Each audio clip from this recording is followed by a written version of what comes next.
Sir, मैं अध्यक्ष गणेश चंद्र जोशी जी से अनुरोध करूंगा कि आए हुए अतिथियों का स्वागत करते हुए उनका आभार व्यक्त करें। हमारे ओजस्वी वक्ता और पर्वतीय महापरिषद के कर्मठ महासचिव आदरणीय महेंद्र सिंह रावत जी, उत्तरायणी कौशिक 2021 के आज तृतीय दिवस, आज हमारे बीच में हमारे पर्वतीय समाज के संरक्षक, हमारे गार्जियन, हमारे परिवार के मुखिया, एक इस तरह का आनंद और सुख की, आनंद की प्राप्ति हमारे मन में हो रही है कि हमें ये मालूम था कि माननीय जी हमारे बीच में 22 तारीख को यहाँ आ रहे हैं, लेकिन उनकी हमारे प्रति जो ममता है, उसने आज ये पर्वतीय समाज के अंदर जो उनके प्रति, हमारे समाज के का जो प्रेम उनके प्रति है, वो आज यहाँ स्वतः झलक आया। और वो उससे भी कई दिन पहले हमारे बीच में यहाँ पहुंचकर उन्होंने हमको जो सम्मान, जो मजबूती हमारे बीच में जो दी है, मैं पर्वतीय समाज की ओर से आपको विश्वास दिलाता हूं कि हम भी जिस तरह से आपने हमारा समय पर, जब उत्तराखंड अलग बन गया था, उससे पहले भी आप जब माननीय मुख्यमंत्री उत्तर प्रदेश में रहे, और मैं जरा भूल रहा हूं, माननीय जी के हाथों ही उत्तराखंड राज्य की स्थापना हुई। उत्तराखंड राज्य बन जाने के बाद भी हमारे बीच में ऐसे बड़े भाई और छोटे भाई के संबंध रहे, और हम उत्तर प्रदेश जो कि चूंकि हमारा जब संपूर्ण उत्तर प्रदेश एक रहा है, तभी उत्तराखंड बना है, तो हमें प्रेम इस उत्तर प्रदेश से भी उतना ही है जितना उत्तराखंड से। इस उत्तर प्रदेश ने हमको रोटी दी है, हमको मान दिया है, हमको सम्मान दिया है, और इस प्रदेश के से उत्तराखंड अलग बन जाने के बाद ऐसे हमारे गार्जियन, हमारे माननीय जी हमारे बीच में जो बैठे हैं, ये स्वतः आप लोगों को दर्शा रहा है कि हमें ये कभी कमी महसूस ही नहीं होती है कि हम उत्तराखंड से कहीं दूर हैं।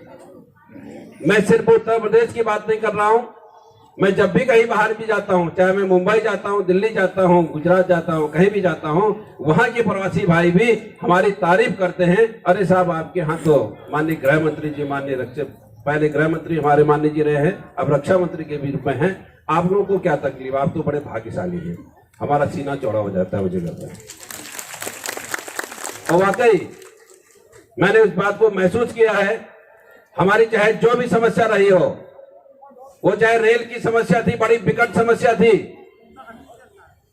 यहां लखनऊ से काठगोदाम पहुंचना, देहरादून तक की ट्रेनों की बड़ी समस्या थी, कोटद्वार तक की बड़ी समस्या थी, हमारे माननीय जी द्वारा उस समस्या को चुटकी में सॉल्व किया। और आज हम सुखी महसूस कर रहे हैं। सब जगह की ट्रेनें बंद हैं, हमारी ट्रेनें चल रही हैं काठगोदाम के लिए। सिर्फ थोड़ी सी कमी मैं माननीय जी के संज्ञान में डालना चाहूंगा, लखनऊ से देहरादून जाने वाली जो ट्रेनें हैं वो अभी नहीं चल रही हैं, क्योंकि गलती हमारी भी है, हम भी उनको ये बात उन तक नहीं पहुंचा पाए हैं। मैं दिल्ली गया था उनसे मिलने को, लेकिन उनका कोई दिल्ली बाहर प्रोग्राम लग गया था, तो मैं पूरा विश्वास है कि उस काम को भी पूरी तरह से करेंगे। आज 2 विषय हमने उनके बीच में रखे। हमारे पर्वतीय महापरिषद, अपने पर्वतीय समाज की एक शान है हमारा भवन गोमती नगर में,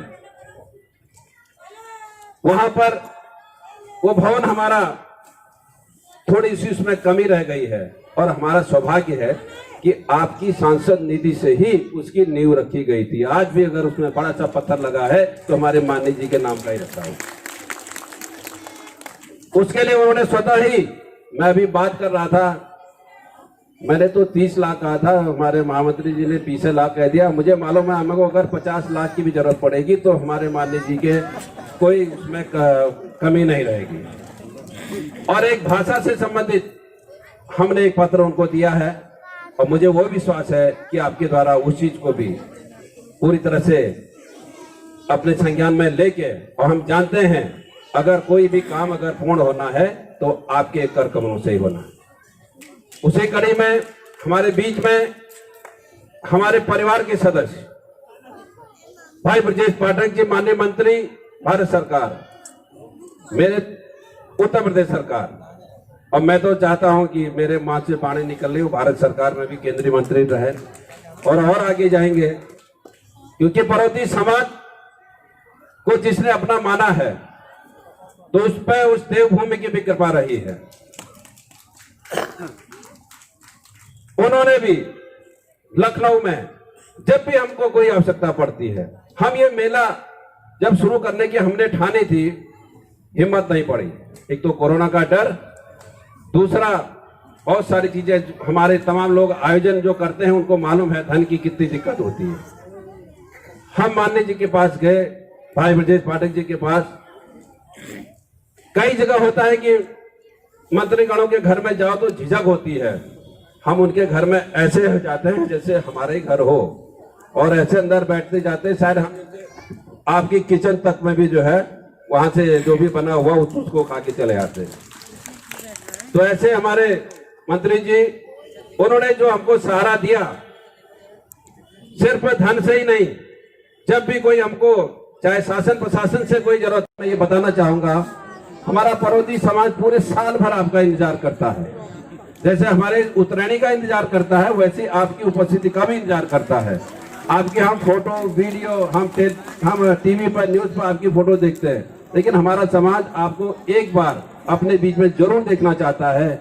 और जो कि पिछली बार डिफेंस एक्सपो लगा था इसी स्थल पर, हमें ये मेला उधर शिफ्ट करना पड़ा था, लेकिन हमें अपने मेला शिफ्ट करने की उतनी कोई परेशानी नहीं थी। हमें ये था कि हमारे माननीय जी ने इतना एक बहुत बड़ा डिफेंस एक्सपो हमारे लखनऊ की धरती में अगर कर रहे हैं तो हम क्या ज्यादा से ज्यादा सहयोग कर सकते हैं, हमें वो देखना है। अगर हमारे माननीय जी का सम्मान है तो हमारा सम्मान तो अपने आप में है। अगर वो आगे बढ़ रहे हैं तो हम तो उनका परिवार है, हम तो उनके पीछे हैं ही। तो इस विश्वास के साथ आपने यहाँ पर आकर हमारे समाज को साहस दी और एक मजबूत जो भी आपने हमारे लिए किया है, जिस तरह से भी किया है, मैं जान समझ सकता हूँ आपकी इतना कम समय आपके पास है। वास्तव में मुझे मालूम था, माननीय जी जब भी हमारे बीच में आए हैं, हमने 5 मिनट, माननीय जी ने कहा 5 मिनट, मैंने कहा माननीय जी हम 4 मिनट ही लेंगे। मुझे मालूम है 4 मिनट में कहाँ होता है, क्योंकि हमारे समाज में आए हैं तो हमारे समाज का प्रेम ही आपको 1 घंटा यहाँ बिठा देगा, ऐसा मेरा मानना था। आप हमारे बीच में आए, बहुत बहुत धन्यवाद, बहुत बहुत धन्यवाद।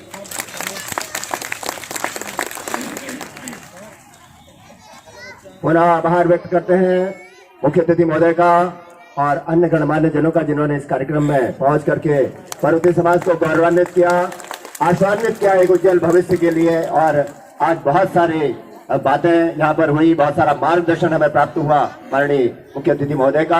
हम उनका हृदय से आभार व्यक्त करते हैं और भगवान बागनाथ से प्रार्थना करेंगे कि वो उन्हें स्वस्थ रखे, सुरक्षित रखे और वो इसी प्रकार हमारे बीच में आते रहे। और माननीय मंत्री ब्रजेश पाठक जी का भी हम आभार व्यक्त करना चाहेंगे इस अवसर पर।